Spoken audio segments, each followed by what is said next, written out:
감사합니다. 오늘의 설교 제목은 닭도 울고 베드로도 울고라는 제목으로 말씀 나누려고 해요. 여러분이 믿었던 사람 또한 여러분이 정말 사랑했던 사람에게 배신을 당한 경험이 있으십니까? 다른 사람이 배신당한 이야기를 들을 때는 별일 아닌 것처럼 우리가 표현할 수 있습니다. 아유, 뭘 잘못했길래 저래. 이렇게 쉽게 위로하고도 합니다. 아유, 그냥 잊어버려. 툴툴 털어버리면 되지. 그런 걸 뭐 마음에 담고 그래. 힘들어하지 마.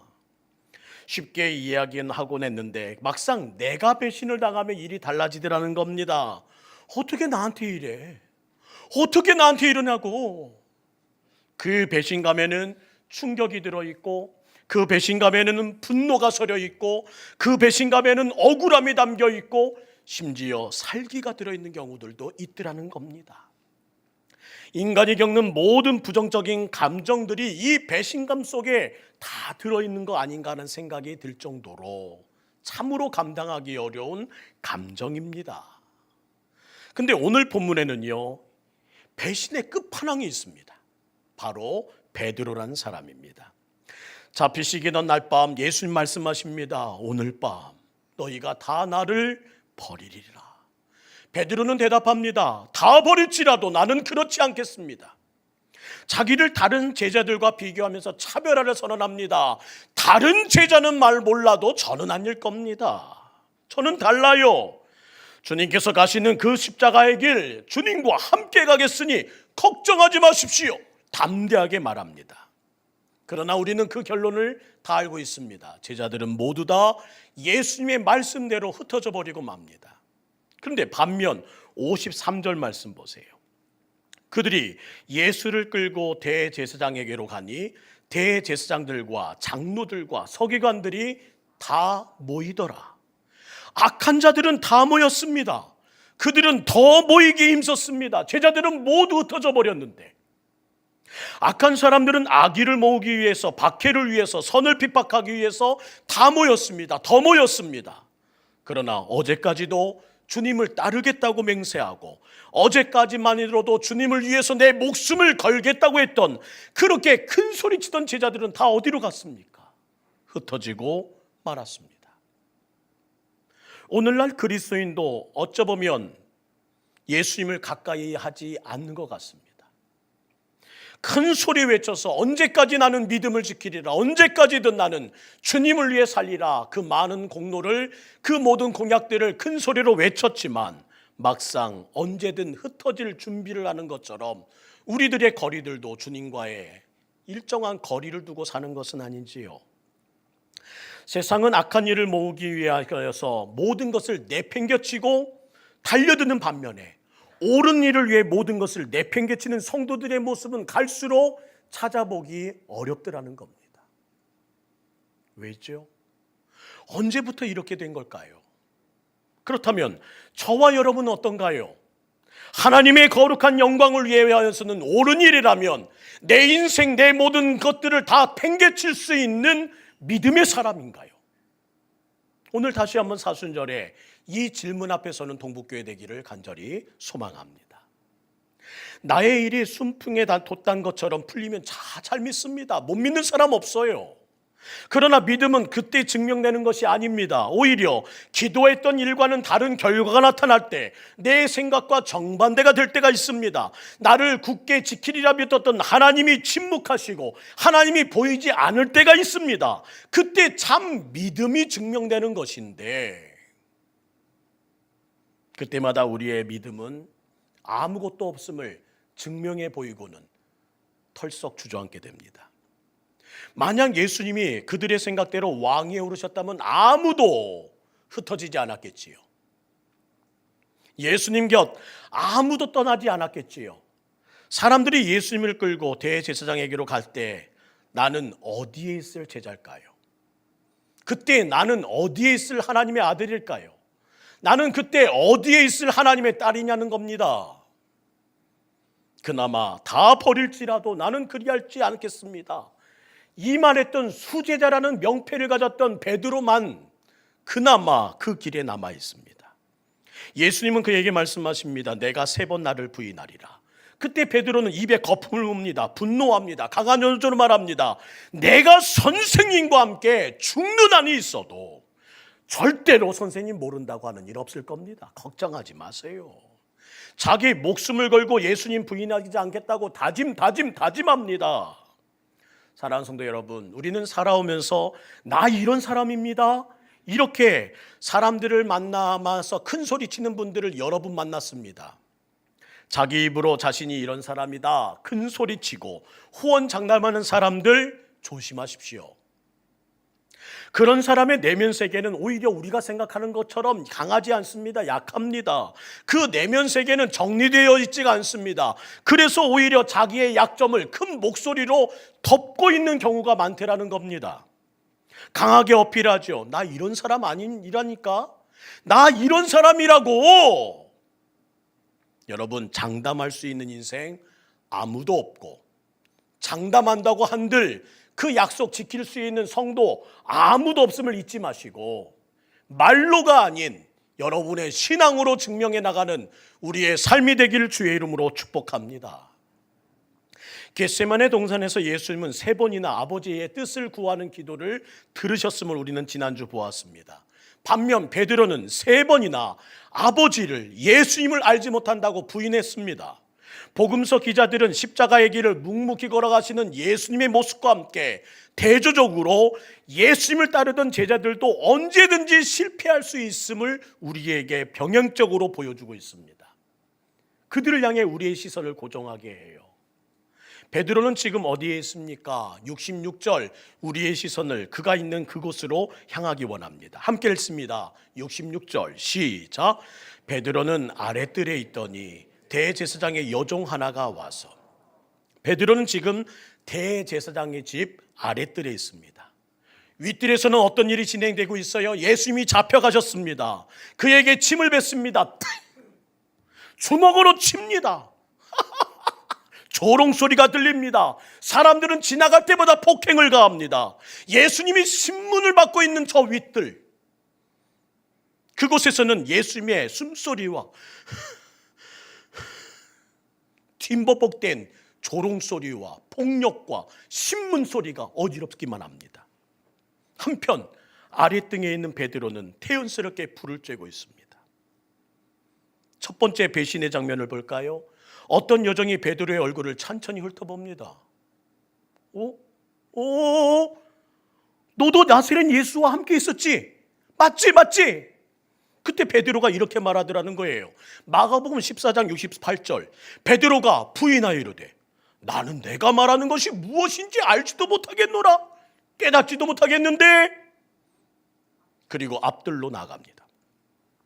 인간의 의지가 얼마나 연약한지 한낱 지나가는 여종이 내뱉은 한마디에 베드로의 마음은 흩어지기 시작합니다. 흔들립니다. 묶여서 신문당하는 상황도 아닙니다. 채찍이 맞아 부인하는 상황도 아닙니다. 여종이 내뱉은 한마디, 너도 한패잖아. 이 한마디에 두려움에 사로잡힌 베드로는 서둘러 자리를 피했다는 겁니다. 이어지는 베드로의 두 번째 배신 장면을 볼까요? 다른 여종이 등장합니다. 서 있던 사람들에게 외쳐요. 이 사람도 예수와 한 무리다. 손가락으로 베드로를 가르치자 틀림없다는 그 말에 베드로는 두 번째 부인을 시작합니다. 아주 간단하게 해요. 마가복음 14장 7절은 이렇게 시작하네요. 또 부인하더라. 같은 상황을 말하고 있는 마태복음 26장 72절은 이 상황을 좀 더 자세하게 표현합니다. 함께 읽을까요? 마태복음 26장 72절 시작. 베드로가 맹세하고 또 부인하여 이르되 나는 그 사람을 알지 못하노라 하더라. 첫 번째 배신에는 나는 내가 말하는 것이 무엇인지 알지 못하고 깨닫지도 못하겠노라 하며 대화를 회피합니다. 그러나 두 번째 배신은 이렇게 기록되네요. 나는 그 사람 알지 못해. 적극적으로 배신하며 맹세까지 합니다. 모른다니까. 모른다고. 시간이 1시간쯤 흘렀을까요? 불을 쬐던 사람들이 이구동성으로 곳곳에서 말합니다. 너 갈릴리 사람이니? 참으로 그 같은 무리 아니던가. 너도 예수와 한 무리구나. 처음에는 한 사람, 한 여종만 알았던 그것들이 그곳에 있는 사람들의 입에서 곳곳에서 들리기 시작합니다. 너도 예수와 함께 있던 자 아니더냐? 그들이 베드로가 갈릴리 사람이었다는 것을 어떻게 알았을까요? 그가 예수와 한 무리였다는 것을 어떻게 짐작했을까요? 그 당시의 정황을 탈무드라는 책에서는 이렇게 설명합니다. 한 명의 갈릴리 사람이요 예루살렘 시장을 방문했대요. 그리고 당나귀를 사려고 합니다. 당나귀가 아람어로고 뭐냐면요 하마르라고 부릅니다. 하마르. 갈릴리 사람들은요 그러나 발음에 문제가 있습니다. 히읗 발음을 못해요. 그들에게는 히읗 발음을 못하는 사투리가 있습니다. 그래서 이렇게 말합니다. 하마르를 못하고 아마르. 아마르는 옷을 만드는 양털을 말해요. 시장에 가서 그는 거듭 말합니다. 아마르 주세요. 아마르요. 계속 당나귀를 가르치며 아마르 주세요. 아마르. 그러자 주인은 말합니다. 양털을 계속 갖다 주는 거예요. 이 양털 아니에요? 이 양털을 보여줍니다. 저 양털을 보여줍니다. 아마르 주세요. 아마르. 예전 일이 기억납니다. 나는 쌀이라고 하는데 포양이 고향이신 권사님은 계속 살 이렇게 말씀하십니다. 권사님 살이 아니라 쌀. 그러자 권사님 말합니다. 목사님 알아요. 살이 아니라 살. 아무리 말아도 쌀이 살이다. 베드로는 갈릴리의 억양과 갈릴리의 사투리를 숨길 수가 없었습니다. 사랑하는 성도 여러분, 우리도 마찬가지입니다. 우리의 믿음의 언어, 우리의 믿음의 향기, 우리의 믿음의 걸음은 아무리 숨기려고 해도 숨길 수가 없습니다. 그럼에도 불구하고 어떻게 알았지? 어떻게 알기는요? 다 편하여. 그런데 살지를 못하니, 그런데 그 모든 것을 부인하고 있으니, 그 모든 것에 정직하게 서지 못하니 사람들은 이구동성으로 말하는 겁니다. 너 예수 믿는 사람이잖아. 너 교회 다닌 사람이잖아. 정체가 탄로난다는 겁니다. 우리 정체 탄로나기 전에 정직하게 삽시다. 예수 믿는 사람처럼 살고 크리스찬처럼 살고 제대로 믿음의 길 걸어가는 거 보여주자는 말입니다. 그때라도 자신의 그릇됨을 바로잡았어야 했는데 베드로는 무엇이라 말합니까? 마가복음 14장 71절 보세요. 함께 읽습니다. 시작. 그러나 베드로가 저주하며 맹세하되 나는 너희가 말하는 이 사람을 알지 못하노라 하니 세 번째로 확실하게 쐐기를 받습니다. 저주하며 맹세합니다. 나는 이 사람 알지 못한다고. 이 말은요 유대교에서는 참으로 중요한 말이었습니다. 왜냐? 범죄한 사람을 우리의 무리에서 출교할 때 이 말을 썼어요. 완전히 모든 인간관계를 끊을 때 이 말을 썼습니다. 나 그 사람 모릅니다. 이 사람은 이제부터 우리 사람 아닙니다. 그 말과 함께 모든 절교와 함께 그를 이 마을에서 내쫓는 말, 그 한마디가 바로 나 이 사람 알지 못합니다라는 선언이었다는 겁니다. 지금 그렇게 주님을 위해 목숨 걸겠다고, 주님을 위해 살겠다고 내 의지를 발동하는 베드로가 모든 관계와 함께 그에게 출교를 하는, 그에게 관계를 뜨는 한마디, 나 이 사람 알지 못한다니까요. 그것도 세 번이나 이 모든 일들을 반복하고 있습니다. 성경은 서둘러 기록합니다. 닭이 곧 두 번째 울더라. 의사 누가는 당시의 상황을 더 자세하게 묘사하고 있습니다. 누가복음 22장 60절에서 62절 말씀 볼까요? 베드로가 이르되 이 사람아 나는 내가 하는 말을 알지 못하노라. 아직 말하고 있을 그때에 저쪽에서 닭이 옵니다. 꼭기요.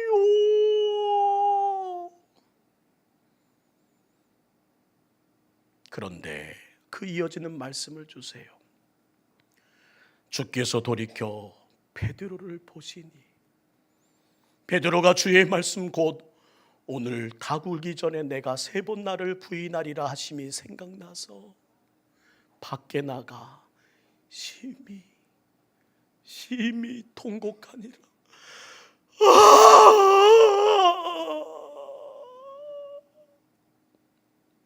특별히 61절 말씀 볼까요? 주께서 돌이켜 베드로를 보시니 저는 이 말씀이 가슴이 너무 찢어지더라고요. 이 말씀이 제 마음을 너무나 아프게 하더라고요. 윗뜰에서 조롱받고 윗뜰에서 폭행당하던 그 예수님이 닭 울음소리를 듣자 아랫뜰에 부인하며 3번씩 저주하고 맹세하던 그에게 이렇게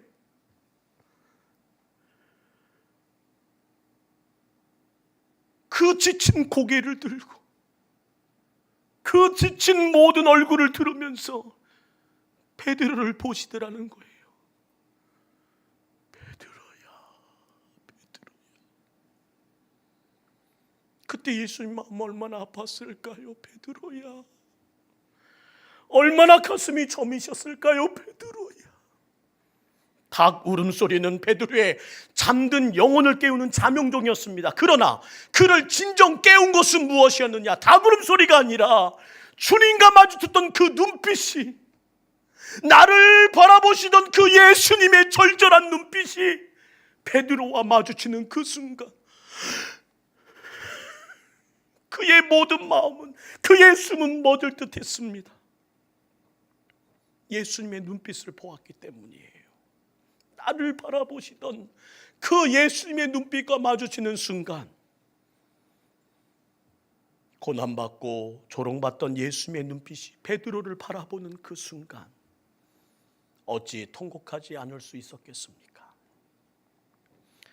사랑하는 성도 여러분, 베드로가 그토록 사랑하던 예수님을 왜 3번이나 부인했을까? 말씀을 보면서 2가지를 정리해 보았어요. 첫 번째 이유, 함께 기도하자고 할 때 기도하지 못했기 때문입니다. 지난주에 이런 말씀 드렸어요. 나와 함께 기도하지 않으련? 영적 전쟁을 앞두고 있는 하나님의 거룩한 아들 예수님은 제자들에게 말합니다. 나와 함께 기도하지 않으련? 그러나 베드로는, 그의 제자들은 영적 전쟁을 앞에 두고 전혀 준비하지 못했습니다. 베드로 나름대로 준비는 했겠지요. 인간적인 결심을 다졌습니다. 헌신을 입으로 큰 소리로 외쳤습니다. 마음 먹고 또 마음 먹었습니다. 결단코 주님 버리지 않을 겁니다. 다 버려도 나는 아니에요. 그러나 인간의 결단과 우리의 결심은 한계점에 닿으면, 상황이 변하면 조변석계처럼 바뀌어버립니다. 이게 인간의 마음이라는 거예요. 우리 역시 얼마나 자주 결단하고 결심합니까? 배우자에 대해서, 자녀에 대해서, 원수에 대해서, 일에 대하여, 신앙에 대하여, 앞으로의 길을 향해서 수없이 결단해 왔지만 며칠 가지도 못하고 또 넘어지던 것이 우리의 마음 아니던가요? 어찌하면 좋습니까? 다른 방법 없습니다. 기도하셔야 합니다. 성령님께 붙들리셔야 합니다. 영적으로 깨어나야 합니다. 그래야 이길 수 있다는 거예요. 나와 함께 기도하지 않으려? 베드로처럼 소리치고 후원장담해도 이것은 단 하루의 결심, 단 유통기한 하루짜리라는 것을 잊지 마시고, 우리 제발 하나님의 거룩한 은혜 안에서 기도하지 않으면, 성령의 힘을 빌리지 않으면, 주님이 붙들어 주시지 않으면 안 된다는 이 모든 것이 허사가 된다는 것을 잊지 않는 우리 동북교회 모든 성도 되어주시기를 주의 이름으로 부탁드립니다. 주여, 나 연약합니다. 내 힘으론 감당 못합니다. 변하는 제 마음을 성령님이 붙들어 주셔야 합니다. 이것을 인정하는 자만이 기도하는 자리에 나옴을 잊지 마시고, 제발 사순절 기간만이라도 한 번만 더 교회 나와 기도하는 여러분 되시기를 주의 이름으로 부탁드립니다. 베드로가 주님을 배신할 수밖에 없었던 2번째 이유는 무엇일까요? 십자가 가시는 그 예수님을 멀찍이 떨어져서 따라갔다는 겁니다. 54절 말씀 볼까요? 베드로가 예수를 멀찍이 따라 대제사장의 집들 안에까지 들어가서 아랫사람들과 함께 불을 쬐입니다. 베드로는 예수님을 미행하는 듯이 쫓아갔습니다. 윗뜰에 있는 예수님과 거리두기를 선언합니다. 베드로는 아랫뜰에 있습니다. 멀찍이 떨어져서 불을 쬐며 대연하게 있어요. 멀찍이 따라갔고 멀찍이 떨어져 앉아 있습니다. 멀찍이. 이는 베드로와 예수님과의 영적 거리를 암시하는 단어입니다. 예수님이 잡히신 후 제자들은 하나씩 예수님을 떠났습니다. 왜요? 멀찍이 있었던 그들의 신앙 전부 흩어졌습니다. 왜요? 멀찍이 거리를 두었던 그들의 거리는 더 이상 예수님과 좁혀지지 않았습니다. 베드로 역시 어떻게 해요? 다치지 않을 만큼, 잡히지 않을 만큼 멀찍이 떨어져서 예수님을 바라보고 있습니다. 그런데 베드로의 모습이 마치 우리의 모습과 같지 않냐는 겁니다. 곧 영적 전쟁이 다가오는데 깨어 기도하지 않으며 신앙생활 안 하는 것은 아닌데, 그래도 신앙생활을 하는 것 같은데 손해보지 않을 만큼, 다치지 않을 만큼, 과하지 않을 만큼 오늘도 거리를 두고 있는 우리의 모습이 영락없이 이 모습이더라는 거예요. 신방 가서 건면합니다. 집사님, 올해는 한 발자국만 앞으로 나와 신앙생활 하시면 어떨까요? 목사가 참 아쉬운 것은 한 발자국만 나오시면 더 좋을 것 같은데 항상 한 발자국이 부족한 듯하여 아쉽습니다. 그러면 대답해요. 자기 이야기는 하지 않으십니다. 이렇게 말씀하십니다. 목사님, 남편이 너무 하지 말래요. 적당히 믿으래요. 남편 핑계를 대시네요. 요만큼만 하래요. 적당히만 믿으래요. 죄송해요. 사랑하는 성도 여러분, 다시 한번 우리는 생각해 보기 원합니다. 예수님께서 나를 위해 십자가에서 적당히 죽음을 연기하신 분이십니까? 적당히 피 흘리시는 연출자셨습니까? 적당히 그곳에서 그 모든 시간 때우고 내려오신 구세주셨습니까? 피 흘려 몸 찢기고 피 흘려 목숨을 걸고 피 흘려 죽으셨던 그분이 적당한 거리를 두고 어찌 살아간단 말입니까? 그것을 본 사람이라면, 그 눈빛을 마주한 사람이라면, 그 모든 것을 목격한 사람이라면, 그로 인해 내가 살아난 것을 내가 믿었다면 어떻게 적당히 믿는다는 말을 할 수 있다는 말입니까? 내 신앙의 적당주의가 자리 잡기 시작하면 서서히 내 열정이 사라집니다. 냉랭하게 이 가슴이 식어져 내려갑니다. 내 안에 적당주의가 자리 잡으면 뜨거웠던 교회의 부흥의 불길은 사그러지기 시작합니다. 세상 어느 것보다도 냉랭한 곳이 교회가 될 수 있더라는 거예요.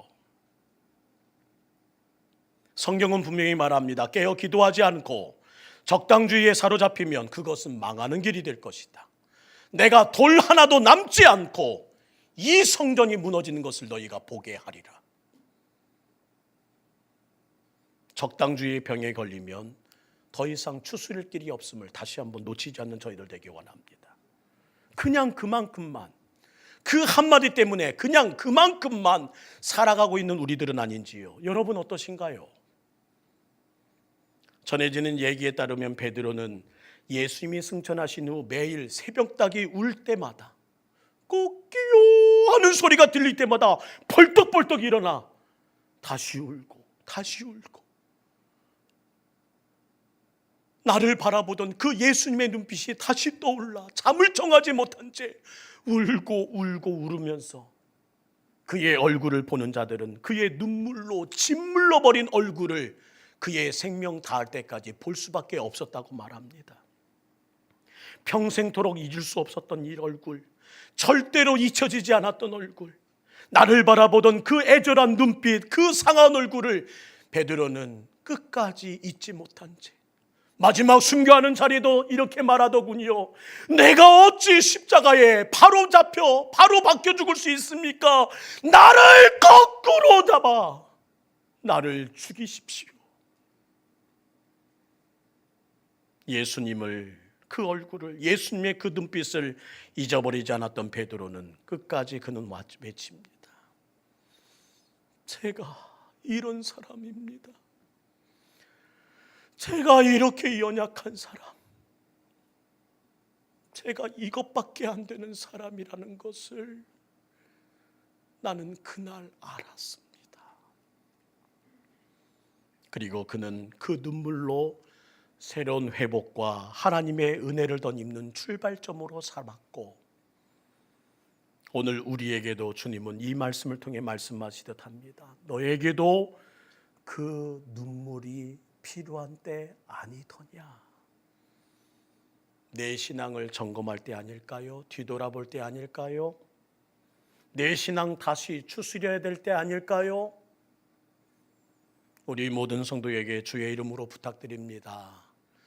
여러분의 시선을 주만 바라보는 하나님의 자녀의 시선으로 다시 보지 못하던 눈이 보여지는 하나님의 거룩한 은혜로 서기를 주의 이름으로 축복하며, 성전에 들어올 때마다 보이는 이 십자가 앞에서 여러분이 통곡하며, 주님, 제가 이런 사람입니다. 제가 이렇게 연약하네요. 나 이것밖에 안 되는 사람입니다. 라는 그 고백이 여러분의 마음에서부터 솟아나는 거룩한 회복의 역사가 이 사순절에 함께 부어지길 주의 이름으로 축원합니다.